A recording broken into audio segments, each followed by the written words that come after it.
She had one shot to escape poverty, one exam that stood between her and a full-ride medical scholarship. But on a rainy Tuesday in Chicago, Tessa Reynolds made a choice that destroyed her future. She stopped to save a dying girl in an alleyway, missing the most important appointment of her life. She thought it was over.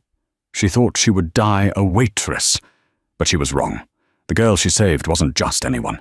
She was the younger sister of Ryan Mancini, the city's most feared capo, and when a midnight black Rolls-Royce Phantom pulls up to a crumbling apartment the next morning, Tessa realizes that saving a life might just cost her her own. This is a story of debt, danger, and desire. Buckle up. The rain in Chicago didn't just fall, it punished. It was a freezing, relentless downpour that turned the grime of the South Side into a slick, black mirror. Tessa Reynolds checked her cheap Casio watch for the 10th time in 3 minutes. 7:45 a.m. Come on, she whispered, her breath misting in the frigid November air. She adjusted the strap of her fraying backpack. Inside was a textbook on anatomy, held together by duct tape, a crumbled granola bar, and the invitation letter for the final interview at the Feinberg School of Medicine. This was it, the culmination of 4 years of double shifts at Big Ed's diner, 4 years of studying by the light of a flickering bulb in a studio apartment that smelled permanently of mildew. If she nailed this interview at 8:30 a.m. sharp, she got the scholarship. If she missed it, she stayed Tessa the waitress, the girl with the dead-end life and the mountain of debt left by her father. The bus was late. Again. Forget it, she muttered, panic tightening her chest. I'll run.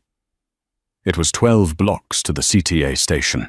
Tessa took off, her worn-out sneakers slapping against the wet pavement. She cut through the alley behind 4th Street, a shortcut she usually avoided at night. But in the morning light, she risked it. She was making good time, her mind rehearsing answers about cellular pathology when she heard it. It wasn't a scream. It was a wet, gurgling cough. Tessa skid to a halt, her momentum nearly sending her slipping into a pile of wet cardboard. Silence returned to the alley, save for the hum of distant traffic on the I-90. She told herself to keep moving. She was going to be late. This wasn't her business. Cough. She looked to her left.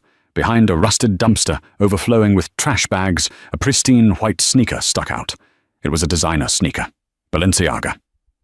Tessa knew the brand only because the rude customers at the diner wore them. "Hello?" Tessa called out, stepping closer. No answer. Just a low whimper. Tessa dropped her backpack into a puddle. She didn't care, and rounded the dumpster. A girl, no older than 19, was slumped against the brick wall. Her expensive cashmere coat was soaked, but not just with rain. A dark, crimson stain was blossoming rapidly across her abdomen. Her skin was the color of ash, her lips blue. "Oh my God!" Tessa gasped, dropping to her knees. The girl's eyes fluttered open. They were terrified, glazed over with shock. She tried to speak, but only a bubble of blood escaped her lips. Tessa's waitress instincts vanished. Her medical training kicked in. She scanned the girl. Gunshot wound, lower right quadrant. Likely hit an artery given the volume of blood. "Listen to me," Tessa said, her voice shaking but firm. "I'm going to help you. What's your name?" Bye, the girl wheezed. "Okay, B. Stay with me." Tessa ripped off her own scarf. It wasn't enough. She looked at the girl's wound. She needed pressure. Hard pressure. Tessa unzipped her own heavy winter coat, pulled off her thick flannel overshirt, and balled it up. She was left in just a thin thermal undershirt in the freezing rain, but she didn't feel the cold. She pressed the flannel hard against the bullet hole. The girl screamed, a high, thin sound. I know it hurts. I'm sorry." Tessa gritted her teeth, leaning her entire body weight onto the wound. With her free hand, she fumbled for her phone. 7:58 a.m. She dialed 911. "Emergency, what is your location?" Alley behind 4th and Main. Gunshot victim. Heavy arterial bleeding. She's going into hypovolemic shock. Send an ambulance, now. Ma'am, stay on the line. Dispatch is routed. ETA is 12 minutes. 12 minutes? She doesn't have 12 minutes, Tessa yelled. The girl gripped Tessa's wrist with surprising strength. Her fingernails were manicured, painted a perfect jet black. Don't let them find me, she whispered, her eyes rolling back. Who? Tessa asked. Who did this? The Volkovs. The name meant nothing to Tessa. She was just a girl trying to get to med school. But the fear in the girl's eyes was primal. Tessa checked her watch. 8:05 a.m. If she left now, right this second, and sprinted to the main road to hail a cab, she might make the interview with 2 minutes to spare. She looked at the exit of the alley. It was right there. Her future. Her escape. She looked down. The girl's grip on her wrist loosened. Her breathing was becoming shallow, rapid gasps. If Tessa let go of the pressure to run, the girl would bleed out in 3 minutes. Go, a selfish voice in her head screamed. She's a stranger. You've worked your whole life for this. Tessa looked at the exit again. Then she looked at the blood staining her hands. Hands that wanted to heal, not serve burgers. Damn it, Tessa sobbed. She didn't run. She leaned in harder, using her knees to brace herself. She kept the pressure. She started talking to the girl, reciting the periodic table, keeping her conscious. The ambulance arrived at 8:23 a.m. By the time the paramedics took over, loading the unconscious girl onto the stretcher, Tessa was shivering violently, covered in someone else's blood, her thermal shirt soaked through. A police officer tried to take a statement. Did you see the shooter, miss? No, Tessa chattered, her teeth clacking. Just found her. She grabbed her backpack from the puddle. 8:35 a.m. She was 5 minutes late. But maybe if she ran. Tessa spent her last $20 on a cab. She arrived at the medical center at 8:50 a.m., looking like a murder suspect. Blood on her hands, hair plastered to her skull, shivering. The receptionist, a woman with a stiff bob and a name tag that read Mrs. Halloway, looked at her with pure disgust. I'm here for the Reynolds interview, Tessa panted. There was an emergency. Mrs. Halloway didn't even look up from her computer. The doors closed at 8:30, Miss Reynolds. Doctor, Aris is already in with the next candidate. Please, Tessa begged, leaning on the pristine white desk, leaving a smear of red. I saved a girl. She was dying. I had to stop. Mrs. Halloway looked at the blood smear, then picked up a bottle of sanitizer. This is a professional institution, Miss Reynolds. We require punctuality. If you cannot manage your time, you cannot manage a residency. Please leave before I call security. Tessa stood there for a long moment. The adrenaline crashed, the cold seeped into her bones. She turned around and walked out. She didn't cry. She was too hollow to cry. She had done the right thing, and it had cost her everything. The next morning, Tessa didn't feel like a hero. She felt like a statistic. She had woken up with a fever, her body aching from the cold and the stress. But she couldn't call in sick. She was scheduled for the opening shift at Big Ed's diner at 6 a.m. She arrived at 6:15 a.m. Big Ed, a man whose grease stains had grease stains, was waiting by the coffee machine, his arms crossed over his expansive chest. You're late, Reynolds, he barked. I know, Ed. My bus. I don't care about your bus. I don't care about your sad stories, Ed spat, wiping a rag across the counter. You were late yesterday too, left early because you felt sick. I got customers waiting for coffee. I didn't work yesterday, Ed. Yesterday was my interview. I requested it off 2 months ago, Tessa said, tying her apron with trembling hands. Well, I forgot, and since you weren't here, I had to cover the floor myself. You're unreliable, Tessa. You think you're better than this place with your books and your fancy words. I do my job, Ed. I'm the best waitress you have. Not anymore. Ed pointed to the door. Get out. You're fired. Tessa froze. Ed, please. I have rent due on Friday. I didn't get the scholarship. This is all I have. Not my problem. Hand over the apron." Tessa stripped off the apron, her dignity crumbling. She walked out of the diner into the grey morning light. She sat on the curb, burying her face in her hands. No scholarship, no job, no money. She was effectively homeless in 3 days. That was when the atmosphere on the street changed.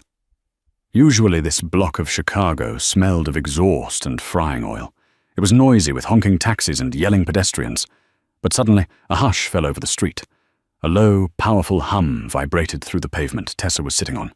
It wasn't the rattle of a truck. It was the purr of a predator. She looked up. Cruising slowly down the potholed street was a car that cost more than the entire city block. A Rolls-Royce Phantom. Matte black. Tinted windows so dark they looked like voids. The spirit of ecstasy on the hood gleamed in the dull light. It looked alien against the backdrop of the rundown pawn shop and the dirty diner. Tessa watched, mesmerized, as the massive vehicle slowed to a crawl and pulled up directly in front of her. The tires crunched on the gravel she was sitting near. The driver's door opened. A giant of a man stepped out. He had to be 6'5", wearing a suit that was tailored to hide muscles that were clearly built for violence. He had a scar running through his left eyebrow and an earpiece. This was Silas. He walked around the car, his movements precise, scanning the street. He ignored the gaping pedestrians. He stopped in front of Tessa. "Tessa Reynolds?" His voice was deep, like gravel grinding together. Tessa scrambled to her feet, backing up against the brick wall of the diner. "Who's asking?" "You need to come with us." "I'm not going anywhere with you," she said, looking around for help. But Ed was watching from the window, looking terrified.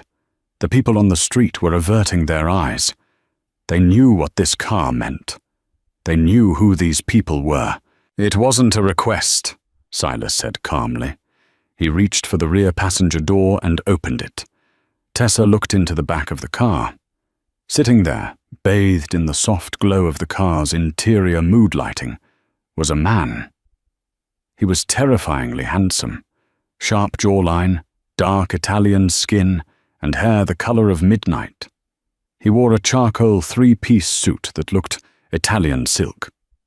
On his wrist sat a Patek Philippe Nautilus that glinted in the gloom, but it was his eyes that froze Tessa. They were steel grey, cold and calculating. He was looking at a file on an iPad. He didn't look up immediately. "Get in, Miss Reynolds," the man said. His voice was smoother than the driver's, but it carried an authority that made her knees weak. "We are causing a scene." "I don't know you," Tessa stammered. The man finally looked up, his gaze locked onto hers. There was no kindness in it, but there was an intense curiosity. "You saved a girl yesterday," he said, "in the alley behind 4th, Bianca." Tessa's breath hitched. Is she okay?" The man closed his iPad. "She is in stable condition at Mount Sinai, thanks to the tourniquet you applied. The doctors said you bought her the 12 minutes she needed to survive. I just did what anyone would do." "No," the man said, leaning forward slightly. "Anyone else would have run. You stayed, and I know what it cost you." He gestured to the empty seat beside him. The leather looked softer than any bed she had ever slept in. "I am Ryan Mancini," he stated. Tessa's blood ran cold. She knew the name. Everyone in Chicago knew the name. The Mancini crime family ran the docks, the unions, and half the real estate in the city. They were untouchable. They were lethal. "I didn't see anything," Tessa said quickly, raising her hands. "I didn't see who shot her. I don't know anything. Please, just let me go." Ryan Mancini's lips quirked up in a ghost of a smile. It wasn't a happy smile. It was the smile of a wolf finding a lamb that had teeth. "If I wanted you dead, Miss Reynolds, Silas would have already broken your neck before you stood up from that curb," Ryan said. "I do not deal in threats with those who save my blood.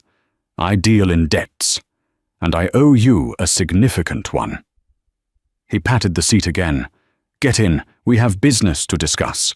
Unless you prefer to stay here, unemployed and homeless? Tessa looked at the diner where she had just been fired. She looked at the scary giant, Silas, holding the door. She looked at Ryan Mancini. She realized she had no choice. Tessa stepped forward and slid into the Rolls-Royce. The door clicked shut, sealing out the noise of the city. The silence inside was absolute. The car smelled of expensive leather, sandalwood, and gun oil. "Drive, Silas," Ryan commanded. As the car pulled away, gliding over the potholes as if they didn't exist, Ryan turned to her.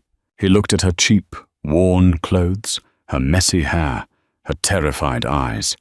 "You missed your interview," he said. It was a statement, not a question. "Yes," Tessa whispered. "And you were fired today?" "Yes." "Good," Ryan said, pouring himself a glass of amber liquid from a crystal decanter built into the console. "Good?" Tessa snapped, a spark of anger cutting through her fear. "My life is ruined!" Ryan handed her the glass. She hesitated, then took it. "Your old life is ruined, Tessa," Ryan corrected her. He took a sip of his own drink, his eyes never leaving hers. "But that life was beneath you anyway. You saved the sister of the Capo Dei Capi. Do you really think I'm going to let you go back to serving coffee?" He leaned back, the shadows of the passing buildings flickering across his face. "You wanted to be a doctor. You wanted to save lives," Ryan asked, low and dangerous. "Welcome to the family, Tessa, because starting today, you belong to me." The drive out of the city felt like a funeral procession for Tessa's old life. The Rolls-Royce Phantom glided silently onto the I-94, leaving the grime of the south side behind as they headed north toward Lake Forest. For the first 20 minutes, silence reigned inside the cabin. It wasn't a peaceful silence. It was heavy, suffocating, like the air before a thunderstorm. Ryan Mancini went back to reading his file, his face a mask of indifference. Tessa sat frozen, clutching the crystal glass of whiskey she hadn't touched.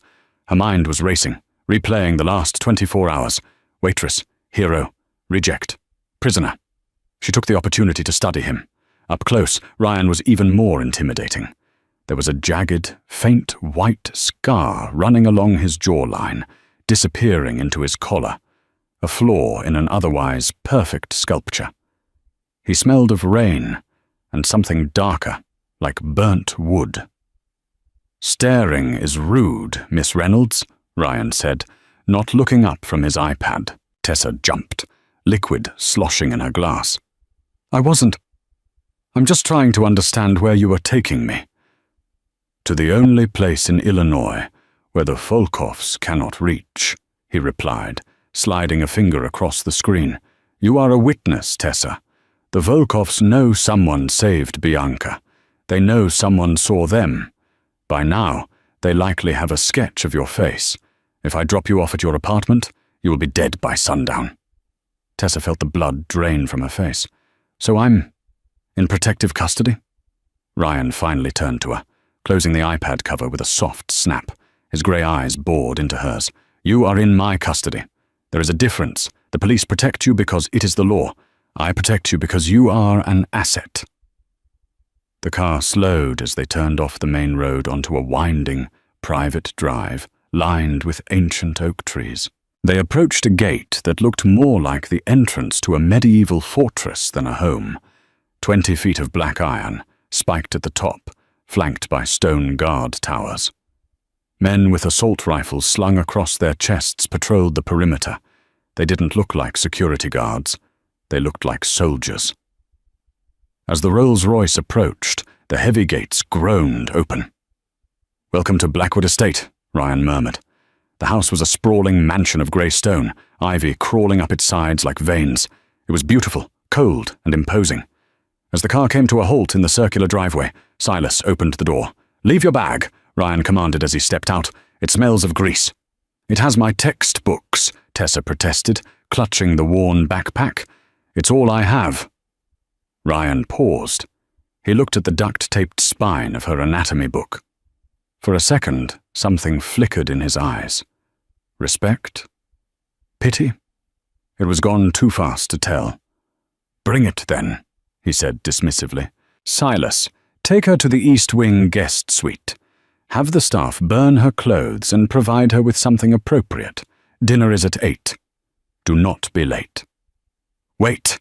Tessa stepped out, the gravel crunching under her sneakers. "You said you had a proposition. A debt. What am I doing here, Ryan? Am I a prisoner?" Ryan stopped on the steps of the mansion. He turned slowly, towering over her. The winter wind whipped his dark hair, but he didn't shiver. "Bianca discharged herself from the hospital an hour ago," he revealed, his voice dropping an octave. "Against medical advice. She refuses to stay there. She trusts no one. She is hysterical, feverish, and she is demanding you." Tessa blinked. "Me?" "She says you are the only reason she is breathing. She believes you are her guardian angel." Ryan's lip curled slightly at the religious term.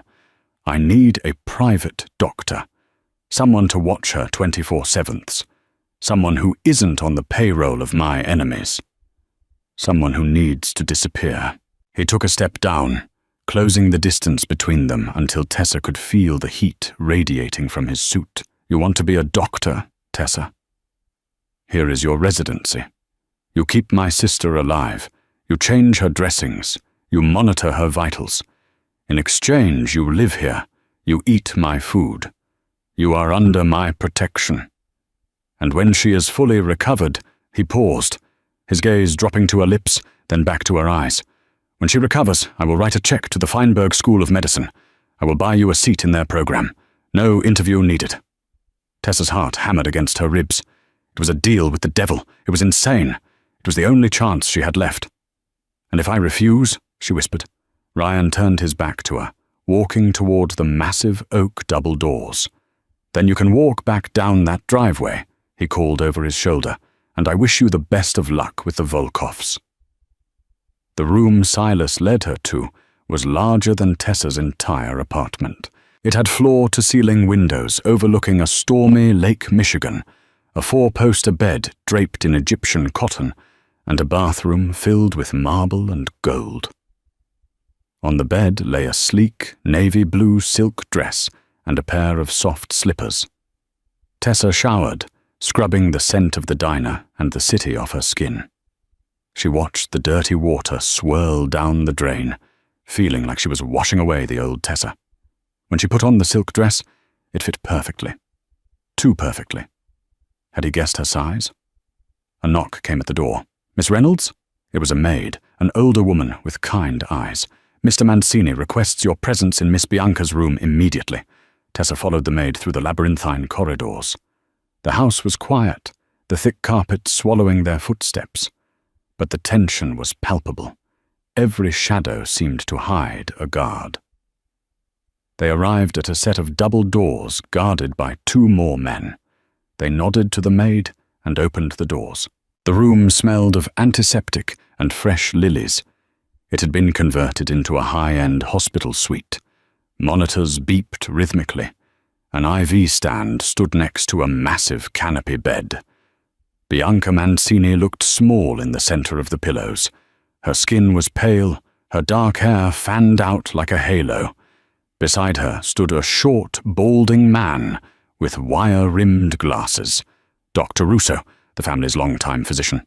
Ryan stood by the window, his back to the room, looking out at the rain. "This is ridiculous, Ryan," Dr. Russo was snapping, checking Bianca's chart. "The girl is a waitress. She has no degree. She is a liability.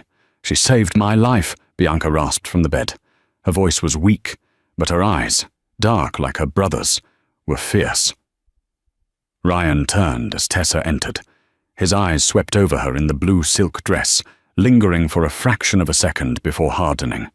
"Dr. Russo," Ryan said calmly, "Tessa is here to assist. You will tolerate her." "Assist?" Russo scoffed. He turned to Tessa, looking down his nose at her. "Tell me, nurse, what is the current antibiotic protocol for a perforated bowel with potential sepsis?" Tessa stood straighter. She might be poor, she might be scared, but she knew her medicine. She had spent 4 years memorizing every textbook she could steal or borrow. "Broad spectrum initially," Tessa said, her voice clear. "Piperacillin tazobactam, likely combined with something for anaerobic coverage, but given the environment she was found in, a dirty alleyway, I'd worry about Mirasa or Pseudomonas. I'd recommend adding vancomycin immediately. Russo blinked. He hadn't expected an answer. Textbook answer, Russo grumbled. But real life isn't a textbook. I have her on meropenem. It's sufficient. Tessa walked past him to the bedside. She looked at Bianca. The girl was sweating. Tessa gently placed the back of her hand against Bianca's forehead. She was burning up. "Hey, B," Tessa whispered. Bianca managed a weak smile. "You came?" "I told you I'd help." Tessa looked at the monitor. Heart rate 110, slightly tachycardic. She looked at the IV line. Then she looked at the drainage bag from the wound site. The fluid was cloudy. Tessa frowned. She moved to the dressing on Bianca's stomach. "Don't touch that," Russo snapped. "I just changed it." "It smells," Tessa said, sniffing the air near the wound. "It smells sweet, like almond." "Nonsense," Russo waved her off. "It's the iodine." "No," Tessa insisted. She looked at Ryan. "I need to open the dressing. Now." "Don't you dare," Russo stepped forward. "Ryan, control this stray dog." Ryan didn't move. He watched Tessa. He saw the focus in her eyes, the same focus she had in the alley when she was covered in blood. "Do it," Ryan said. "Ryan!" Russo shouted. "I said do it!" Ryan's voice was like a whip crack. Tessa didn't hesitate. She put on a pair of gloves from the cart and gently peeled back the adhesive. Bianca hissed in pain. Sorry, Tessa murmured. She lifted the gauze. Underneath, the wound edges were angry and red. But it was the discharge that terrified her. It wasn't just pus. It was green. "Pseudomonas," Tessa said breathlessly. "It's an infection, and it's moving fast. Look at the streaks." She pointed to thin red lines tracking away from the wound, moving up Bianca's torso. "Sepsis is setting in," Tessa said, turning to Russo. "Your meropenem isn't working. She's resistant. We need to switch antibiotics and debride this wound immediately, or she's going to go into septic shock tonight." Russo turned pale. He looked at the wound, realizing she was right. The room went deadly silent. The only sound was the beeping monitor, which was speeding up. Beep, beep, beep. Ryan walked over to the bed. He looked at the angry red streaks on his sister's skin. Then he looked at Dr. Russo. "You said she was stable," Ryan said softly. It was the most terrifying sound Tessa had ever heard. The infection must have spiked rapidly." "It's unpredictable," Russo stammered, backing away. Ryan turned to Silas, who was standing by the door. He gave a single, almost imperceptible nod. Silas stepped forward, grabbing Dr. Russo by the arm. "Get him out of my sight," Ryan ordered, "before I kill him in front of my sister." As Russo was dragged out, protesting and pleading, Ryan turned his full attention to Tessa. The air in the room shifted. The power dynamic had changed. He wasn't looking at a waitress anymore. "Can you fix this?" Ryan asked. I'm not a surgeon, Ryan. I'm a student." "You are all I have right now," he said, stepping closer, invading her space. "Russo is incompetent. A new doctor will take an hour to get here." "We don't have an hour, do we?" Tessa looked at the red lines. "No, we don't." "Then do it." Tessa's hands shook. This wasn't a textbook. This was the Mafia boss's sister, and if she messed this up, Silas wouldn't be dragging her out. He'd be burying her. "I need a scalpel," Tessa said, her voice trembling but resolute. "I need saline, irrigation, and the vancomycin, and I need you to hold her down. This is going to hurt." Ryan nodded. He moved to the other side of the bed, taking Bianca's hand. He brushed the hair off his sister's forehead with a tenderness that made Tessa's chest ache. "It's okay, Sorellina," he whispered in Italian. "I'm here. Tessa is going to help you." Tessa picked up the scalpel. The metal was cold and heavy. She took a deep breath, blocking out the luxury room, the guards, and the terrifying man watching her every move. She focused on the skin, on the infection, on the job. As she made the first incision to drain the infection, She felt Ryan's eyes on her. Not on his sister. On her. He was watching her hands, steady and sure despite the fear. For the first time, he wasn't looking at her like an asset. He was looking at her like she was the most dangerous thing in the room. The silence that followed the procedure was heavier than the storm raging outside. Tessa dropped the bloody scalpel into the metal kidney dish with a hollow clatter. She peeled off the latex gloves, her hands trembling violently now that the adrenaline was fading. Her knees felt like water. She had done it. She had debrided the wound, flushed out the infection, and resutured the incision. Bianca was asleep, her breathing deep and rhythmic for the first time in hours. The angry red streaks on her skin hadn't vanished, but the heat radiating from her body had lessened. Tessa leaned back against the heavy oak dresser, sliding down until she hit the floor. She pulled her knees to her chest, burying her face in her arms. She wasn't crying. She was simply empty. "Drink." The voice came from above. Tessa looked up. Ryan Mancini stood over her. He had removed his suit jacket and rolled up his sleeves, revealing forearms corded with muscle and covered in faint white scars, a map of a violent life. In his hand, he held a crystal tumbler of amber liquid. "I don't drink," Tessa rasped, her throat dry. "It's not for pleasure. It's for shock," Ryan said. He crouched down, balancing effortlessly on the balls of his feet, bringing his face level with hers. "You are going into shock, Tessa. Drink." He held the glass to her lips. His fingers brushed against her cheek. His skin was rough, calloused, a stark contrast to the silk of her dress. Tessa took a sip. The whiskey burned all the way down, lighting a fire in her empty stomach. She coughed, but the shivering stopped. "She will live?" Ryan asked, his eyes shifting to his sleeping sister. "If the antibiotics hold," Tessa said, wiping her mouth with the back of her hand, "she needs rest, and she needs to not run out of hospitals anymore." Ryan let out a breath he seemed to have been holding for days. He sat down on the floor next to her, the feared capo of Chicago, sitting on a Persian rug in a guest bedroom next to a fired waitress. "You have steady hands," he murmured, swirling the ice in his glass, too steady for serving burgers. "I practiced," Tessa said quietly, "on fruit, on pig's feet from the butcher, whatever I could afford." "Why?" Ryan turned his head to look at her. The intensity of his gaze was suffocating. "Why fight so hard for a life that keeps kicking you down? You missed your exam. You lost your job. You have nothing. Yet you fought for Bianca like she was your own blood." Tessa looked at her hands that were red and chapped from scrubbing dishes, but capable of saving a life. "My father died 3 years ago," she confessed, the words spilling out before she could stop them. "He had a heart condition. Treatable. But we didn't have insurance, and the free clinic was overcrowded. By the time a doctor saw him, it was too late. He died in a waiting room chair, Ryan, waiting for someone to care." She looked up, meeting his steel-grey eyes. "I promised myself I would never let someone die just because no one was paying attention, even if that person is like you." Ryan held her gaze for a long moment. The clock on the wall ticked loudly, the air between them charged with a strange electricity, not quite attraction, but a deep, dangerous recognition. Two people who understood what it meant to fight for survival. "I am not like anyone you have ever met, Tessa," Ryan said low, his voice rumbling in his chest.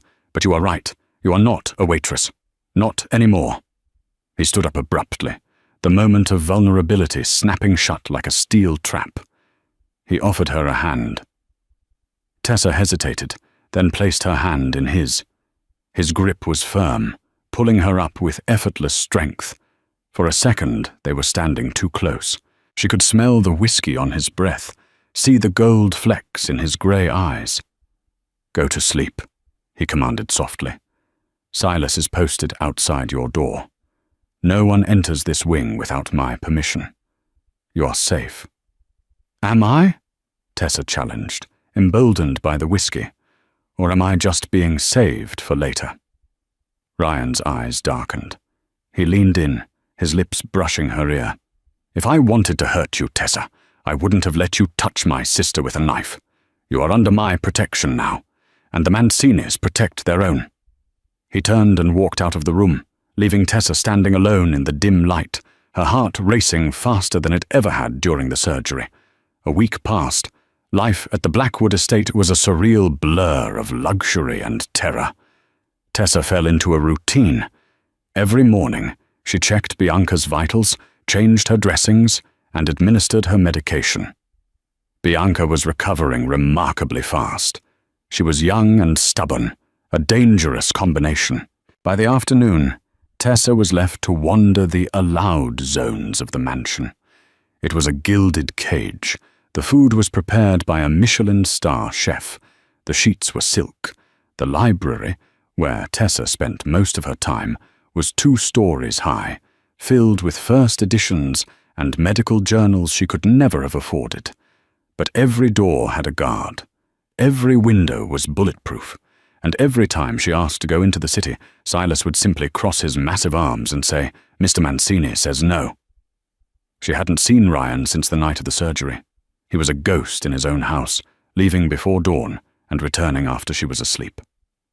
She only knew he was home by the hum of the Rolls-Royce in the driveway or the scent of sandalwood lingering in the hallways. On Tuesday, exactly 1 week after her missed interview, Tessa was in the library, reading a journal on neurosurgery. "You look bored," Tessa jumped. Bianca was standing in the doorway, leaning heavily on a cane, but looking much more alive. She was wearing a cashmere lounge set that probably cost more than Tessa's tuition.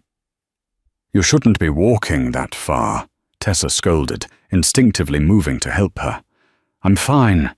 Being in that bed is making me crazy," Bianca said, limping over to a leather armchair. She collapsed into it with a sigh. "So, has my brother come to terrorize you yet?" Tessa sat opposite her. "I haven't seen him." Bianca laughed, a dry, cynical sound. "That's Ryan. He collects things, ensures they are safe, and then ignores them. He thinks intimacy is a weakness." She looked at Tessa with sharp eyes. "But he asked about you. Every night." Tessa felt a flush rise up her neck. "He's just worried about your nurse quitting." "Ryan doesn't worry. He strategizes," Bianca corrected. "And you are a part of the strategy now. You know, you're the first woman to stay in this house for more than a night who isn't a maid or a relative." Before Tessa could unpack that disturbing information, the heavy double doors of the library burst open. It wasn't Ryan. It was Silas, and he looked furious. He was followed by 2 other guards, their hands hovering near the guns under their jackets. "Miss Reynolds!" Silas barked. "Come with us, now!" "What happened?" Tessa stood up, dropping her book. "Is it the infection?" "It's not medical," Silas said grimly. "The boss wants you in the study." Bianca tried to stand. "Silas, what is going on?" "Stay here, Miss Bianca. Protocol Red." Bianca's face went pale. Protocol Red. That meant an immediate threat to the family. Tessa was marched through the house. The atmosphere had shifted. The quiet luxury was gone. Men were running down hallways with earpieces, checking windows. The estate was going into lockdown. Silas shoved the doors to Ryan's private study open. The room was dark, lit only by the fireplace and the glow of computer screens. Ryan stood behind a massive mahogany desk. He was gripping the edge of the desk so hard his knuckles were white. On the desk sat a small brown cardboard package. It was innocent-looking, the kind of box you'd get from Amazon. "Ryan?" Tessa whispered. He looked up. His face was a mask of cold fury, but beneath it, Tessa saw something else. Fear. Not for himself. "I thought I had them contained," Ryan said, his voice deadly quiet. "I thought if I kept you here, behind the gates, they wouldn't find you." "Who?" "The Volkovs," he gestured to the box. "This was delivered to the front gate 5 minutes ago, by a courier who didn't know what he was carrying." Tessa stepped forward, her heart pounding. "What is it?" "Open it," Ryan said. "You need to see the reality of your situation." Tessa reached out with trembling hands. She opened the flaps of the box. Inside, nestled in black tissue paper, was a white object. It was a stethoscope. But it wasn't new. It was old, cheap plastic. It was her stethoscope, the one she kept in her locker at the diner for when she studied on breaks. Wrapped around the chest piece was a photograph. Tessa picked it up. It was a picture taken from a distance, through a telephoto lens. It showed Tessa sitting in the library of the Mancini estate, reading a book. The photo was taken yesterday. Written across the photo in thick red marker were the words, "Dr. Death. We will see you soon." Tessa dropped the photo as if it burned her. She stumbled back. They were watching me. Here, inside the house. "A drone," Ryan growled, coming around the desk. "They flew a micro-drone past the perimeter sensors. It's a message, Tessa. They know you're here. They know you saved Bianca. And now, they have marked you." He stopped in front of her, grabbing her shoulders. His grip was hard, grounding her. They sent this to tell me that my walls aren't high enough," Ryan hissed. "They want me to panic.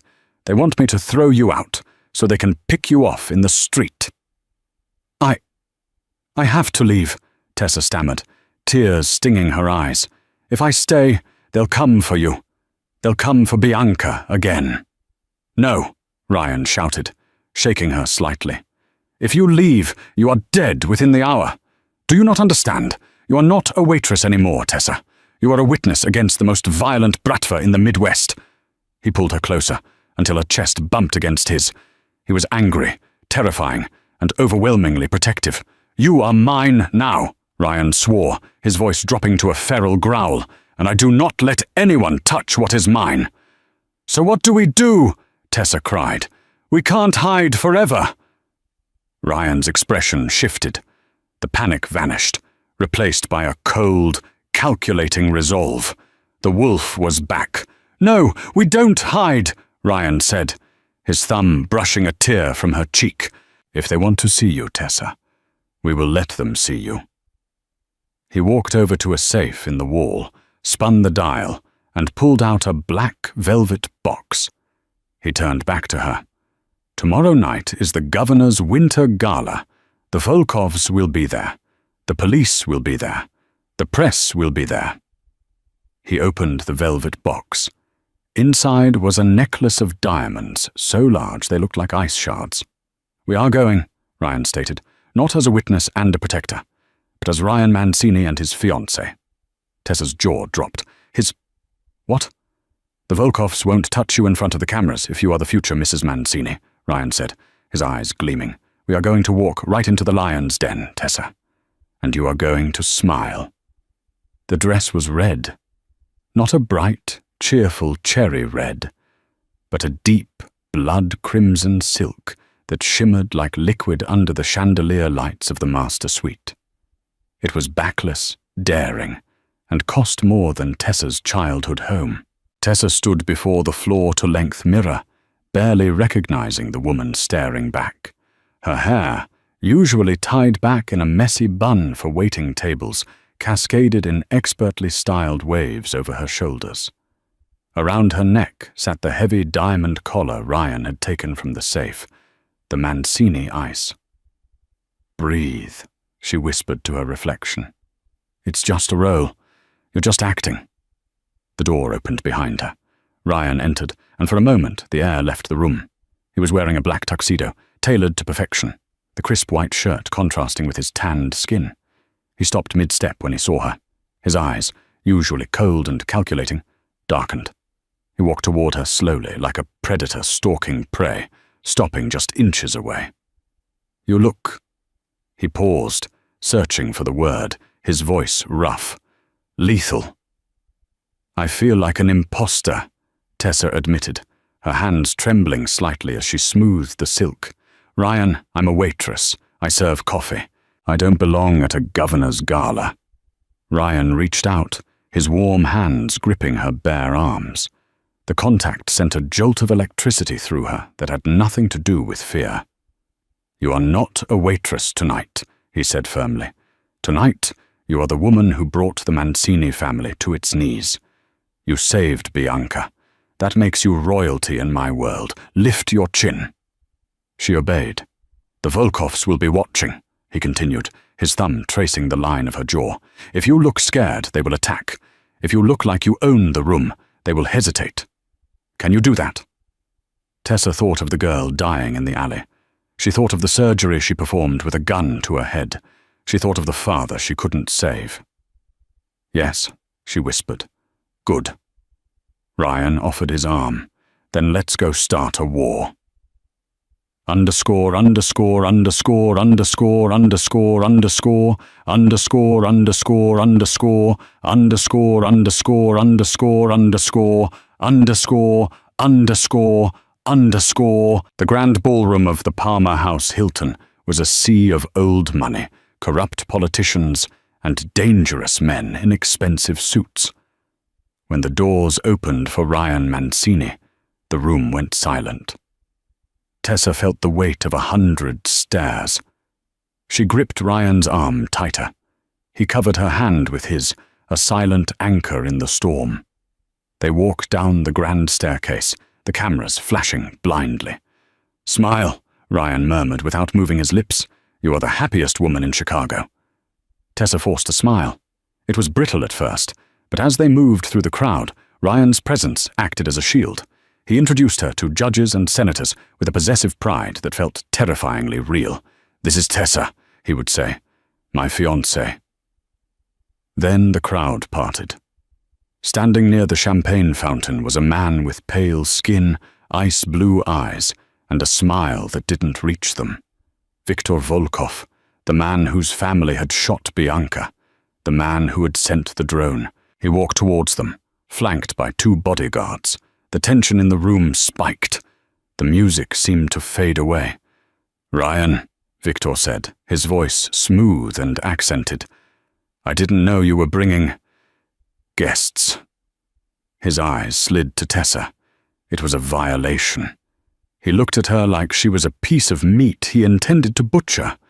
"I heard you had a little trouble with your staff recently," Viktor sneered. "A missing waitress, perhaps?" Ryan didn't flinch. He took a half-step forward, placing his body partially in front of Tessa's, blocking Viktor's view. "I don't have staff problems, Viktor. I have family matters," Ryan said, his voice projecting clearly so the nearby senator could hear. "And this is not a waitress. This is my future wife." Viktor laughed, a cold, sharp sound. A whirlwind romance.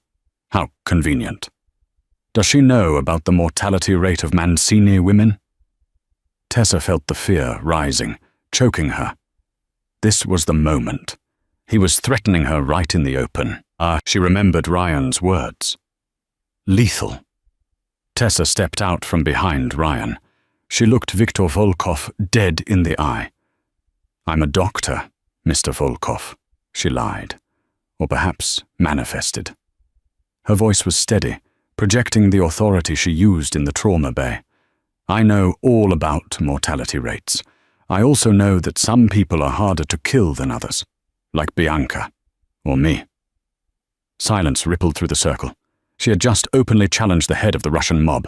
Ryan looked down at her, and for the first time, there was no calculation in his eyes. Only raw, burning admiration. Viktor's smile faltered. He looked at the diamonds around her neck, then at the ferocious possessiveness radiating off Ryan. He realized he had lost this round. To touch her now, in the public eye, would be a declaration of war he couldn't afford. "Congratulations," Viktor spat. He turned and walked away, his bodyguards trailing him. Tessa let out a breath she didn't know she was holding. "You," Ryan whispered in her ear, "are magnificent." Before she could respond, an older man with white hair approached. He wore a pin on his lapel that Tessa recognized instantly. The crest of the Feinberg School of Medicine.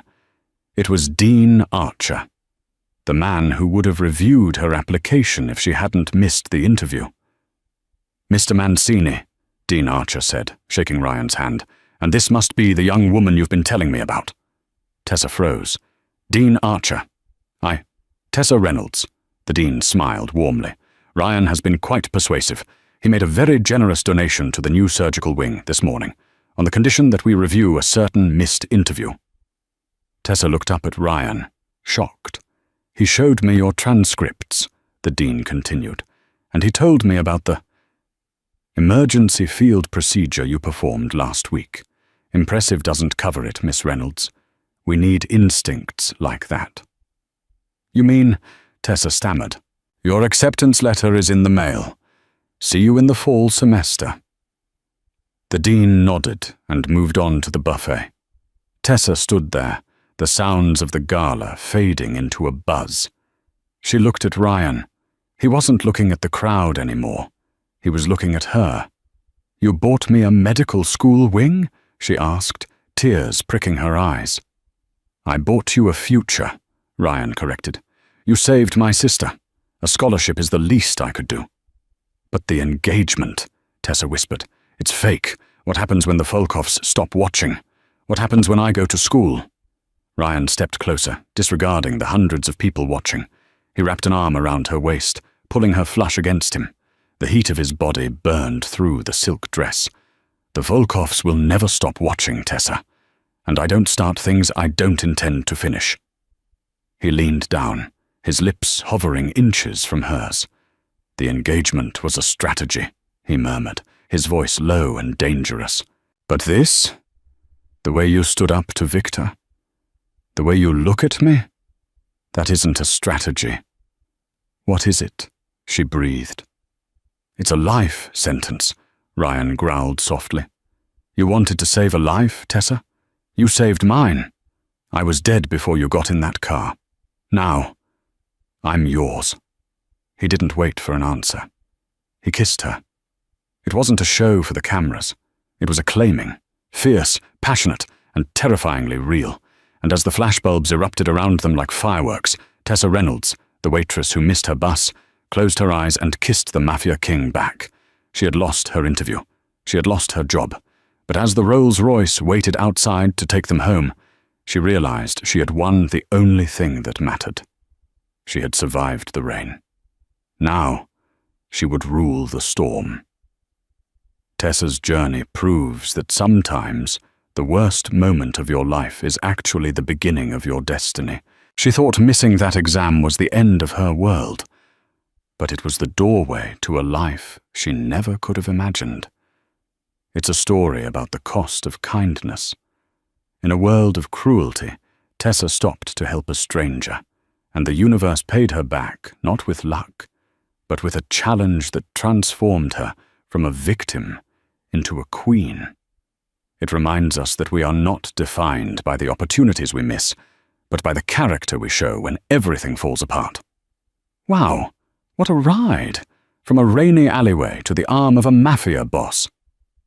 I want to know, if you were in Tessa's shoes, would you have stopped to help the girl in the alley, even if it meant losing your dream job, or would you have kept running? Let me know in the comments below. I really want to read your answers. If you enjoyed this story, please hit that like button. It helps the channel so much. And don't forget to subscribe and ring the bell so you never miss the next part of our darker romance sagas. Thanks for watching, and I'll see you in the next story.